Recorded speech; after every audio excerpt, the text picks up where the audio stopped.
Federal Drive is presented by GEHA, Government Employees Health Association, proudly providing health and dental benefits to federal employees and their families. Visit GEHA.com. The vibes in federal sector employment are real. A new report from Indeed confirms what many in that space have been feeling. Too many high-skilled job seekers and too few jobs. Here with the details is senior economist at the Indeed Hiring Lab, Corey Staley.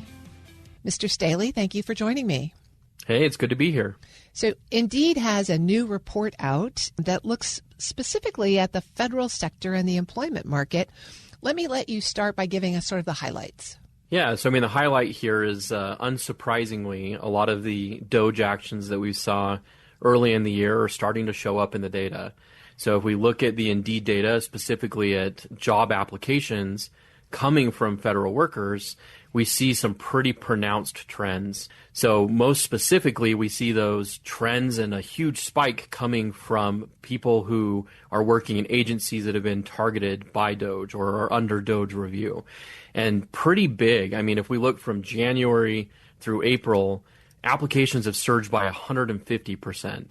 We've seen a little bit of cooling down in the month of May, and we'll have to see kind of where it goes in the coming months. But really, really noticeable. If we look back to previous presidential administrations, we go through the history of the last 8-10 years, this is something that's truly unprecedented, right? Which tells us, this is a clear reaction to the cuts efforts to reduce the federal headcount and other federal spending.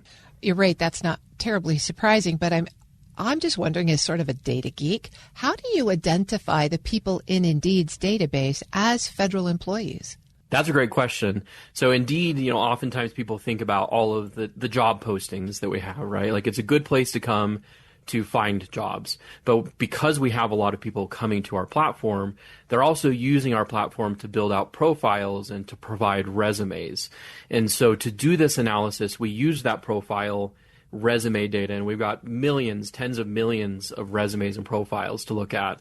And we were able to see what employers those different people were working for, more specifically in this case for federal employers. I would just throw out, just as a side note before anybody kind of gets too afraid about, data privacy, Indeed isn't going in and saying, hey, Terry, this is your, exact resume, right? We do a lot of work for data privacy. We strip out, as the researcher, by the time I see the data, I don't see names or addresses or anything like that.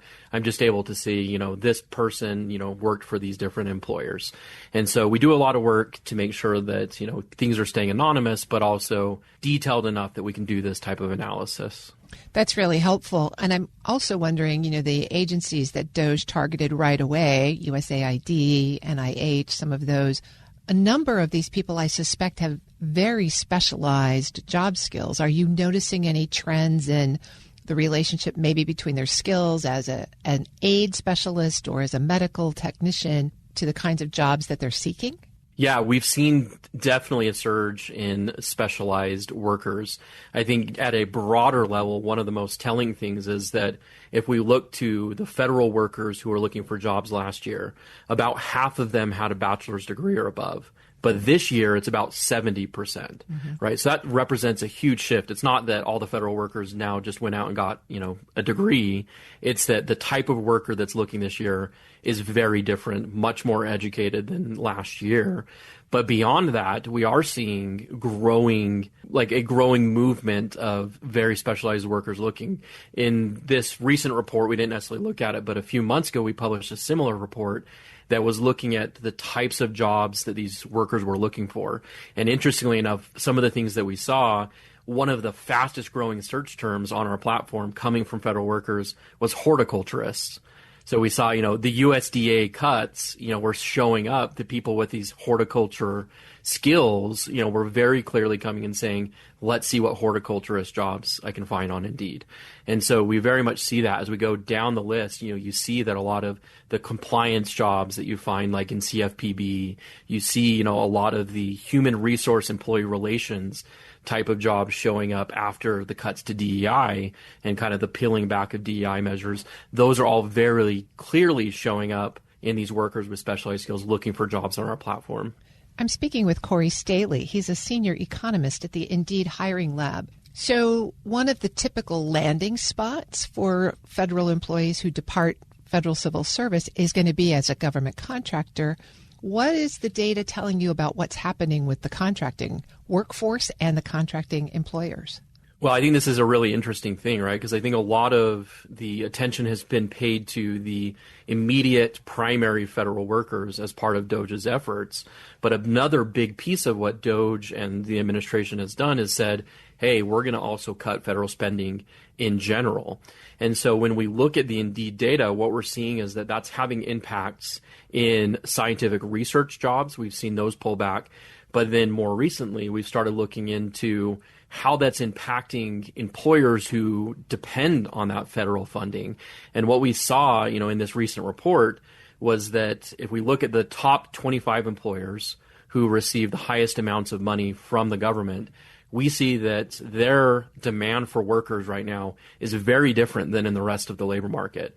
So from January 20th, the day of the inauguration, through basically the end of May, what we see is that for these federal contractors who depend on that funding, that their job postings have pulled back by 15%.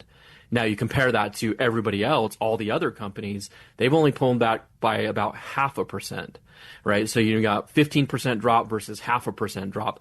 Clearly, there's a big difference that federal funding is making in terms of the people that they're looking to hire in the coming months. So a lot more supply of highly qualified, interested workers and a lot less demand. That makes for a tough employment market. It certainly does, yeah. And I mean, we look at the contractors here. Obviously, those would be natural landing spots for many of these federal workers. Like they're familiar with the processes in many cases. They're familiar with the type of work these people are doing and these companies are doing. And now some of those opportunities are drying up because of the cuts to funding.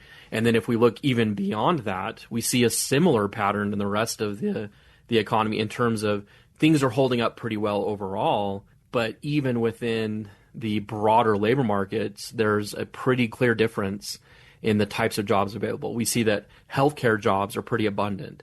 If you're leaving the VA as a federal worker and you're probably in pretty good shoes. You can find nursing jobs in the private sector.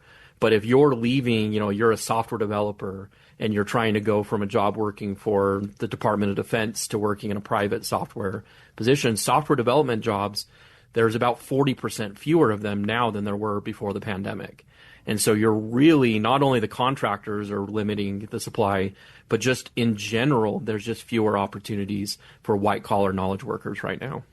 Are you able in your data to see geographic trends? Are there particular areas of the country where the market might be more open to relocating federal workers? We are able to track. Typically, we look at job postings at a kind of a state level or at a metropolitan level.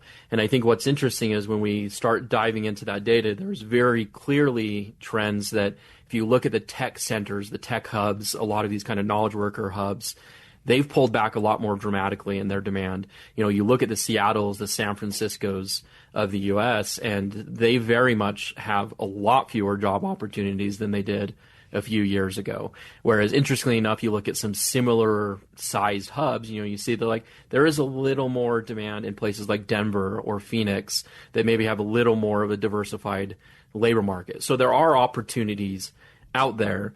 But right now, by and large, the story across the U.S. is that if you're in healthcare or a skilled trade, there's quite a few opportunities. If you're in marketing or data analytics or software development, there's still opportunities, but there's a lot fewer opportunities than there were a few years ago. And you might have to expect that your job search is going to be a little more difficult. So all of the things you're just talking about seem to me to be just multiplied in complexity by the deployment of artificial intelligence as it's upending the job market in one way, but also changing HR practices in another. So when you look at all of this data overall, what advice would you have for federal workers who now are in need of a job? Where might they start? That's a great question. Yeah, I mean, it's going to be very individual, right, based on the skills, based on the education that you have. I do think that, again, there are fewer white-collar knowledge worker type jobs available. Again, doesn't mean that there aren't. If there is a good fit, certainly don't let anything I say, stop you from going out and finding the right fit. But I do think that, especially as we talk about artificial intelligence, I think to some degree it's been a little bit overblown as to the impacts, because a lot of the knowledge worker trends I'm talking about predated like kind of the rise of the household popularity of the chat GPTs of the world, right? And so I think it's important. AI is certainly changing the labor market and going to change the labor market going forward. But also right now there's a broader economic story that's playing out. So just realize that, we are in this market economy where things tend to go down, they tend to come back up.